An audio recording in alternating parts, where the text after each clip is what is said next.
Hi Devansh.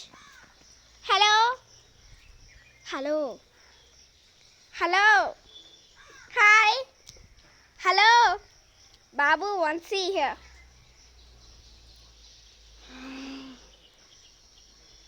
Cute తమ్ముడు.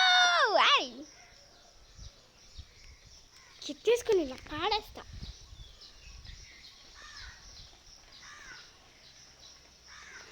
ఎత్తేసుకుని అట్లా పాడేస్తా. ఎట్లా ఎక్కుంటా?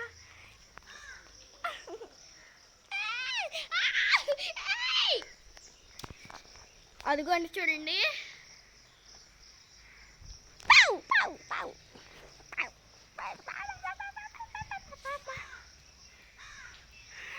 ఏంటి ఆడుకోవడానికి వచ్చారనమాట వర్షంలో. వర్షం అంటే నాకు అసలు ఎంజాయ్ ఉంటుంది, కానీ మా అమ్మ తిట్టింది. అప్పుడే వెళ్ళిపోయారు వర్షానికి. అసలు చూడండి జల్లి ఎంత పడుతుందో అని. మీరు కనుక లైక్ చేస్తే ఇది మీకు వస్తుందని ఆలోచన. Please comment. బాయ్ చెప్పు. ఇటు తిరిగి చెప్పు. బాయ్. కామెంట్ చేయండి.